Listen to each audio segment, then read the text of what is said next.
You know. Yeah. Well, we still got Damian Priest flying around with that case too. Oh yeah, true that. Yeah. This is going to be a very interesting WrestleMania season, as opposed to last year where I think everybody just kind of knew what was going down. Yeah. This time around, I mean, there are so many possibilities, and I mean, we still forgot about you got Jey Uso flying around too.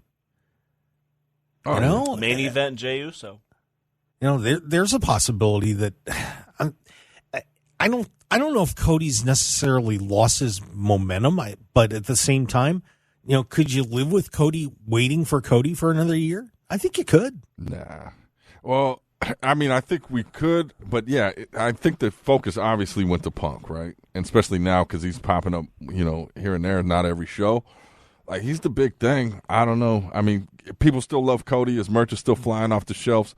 I think they want to see it this year. I mean, I don't know. People would be definitely frustrated. We got to go through another year. But we used to see that all the time with Roman Reigns. It's like, again, and then eventually we got the bloodline. I mean, could you see a possibility of Roman losing the title lose the title at the Rumble?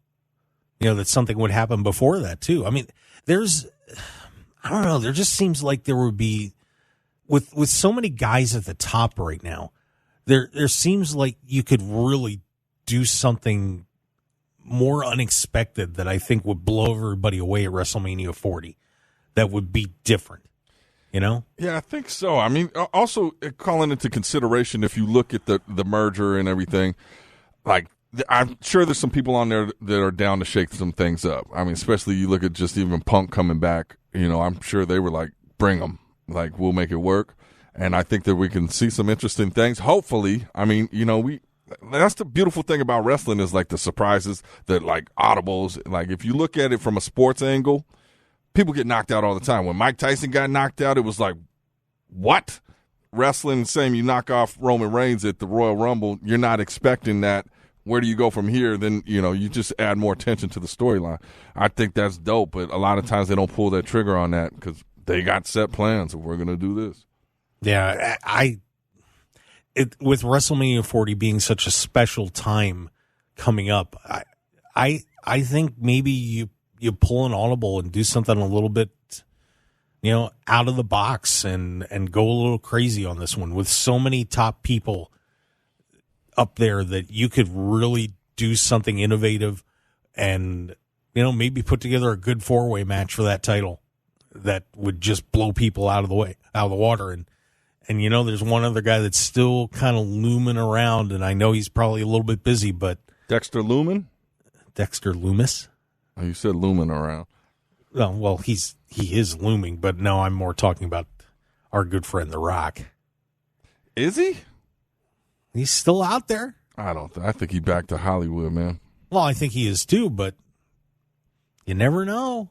Maybe he cleared the schedule. I mean, that would be dope. Like, then again, you just have another layer that's crazy. Like, I would pop like I was that 6-year-old boy again. You give me all that goodness. Yeah, he's on this list. They got him at a plus 100. Yeah, but they got everybody on that list. I bet Man, you Rick and Morty's on that list. Put him in the ring with Jimmy J, The Rock, and Roman in a 4-way match. And then MJF comes out. It'd be like wrestling's over, man. Hey, don't forget about the rumblings about Stone Cold, too. I mean, Stone Cold, he came back. He had a phenomenal match with Kevin Owens. Did you say phenomenal? I sure did, because they're both phenomenal talents. And I know phenomenal AJ Styles, it's Christmas Eve. My vocabulary is kind of limited. I'm thinking about pickles and eggnog because of you guys. But hey, you wonder about The Rock showing up. Like, imagine if The Rock showed up, and then immediately after that, Stone Cold shows up. It would be a get moment. Rock and Stone Cold in the ring in 2024. Facing off, having that big moment. Who knows what happens after that? Maybe Mark Hoke is going crazy in the front row because he got his press pass. Then he throws his pickle juice in the ring or something like that. People start slipping around. Mark Hoke ruins the Royal Rumble. That'd be beautiful. Now he's booking. Now he's booking a show. And then MJF comes out after people have slipped. High fives Mark Hoke. Gives him the point, like, hey, I remember you from the media scrum. And then boom, they cheers with 2 pickles. And then MJF lifts up Mark on his shoulders and parades around the arena. Yeah, and then David Difference is just there. You just see him with the phone. Filming. I know that guy. Yeah. And then David's just there like, oh, MJF, can you look at the camera and say, get involved really quick? Can you say, get involved really quick? Ricky's out there singing, we are the champions. And then Bob Backlund comes out. Okay, now we're getting crazy. Now we're getting. Oh, this is just too. We went local. from realistic to crazy. Let's go to a break with that one. Oh my God, Christmas Eve here on the Mark Hoke Show, everybody. We've lost our minds, but that's okay. That's what it's all about.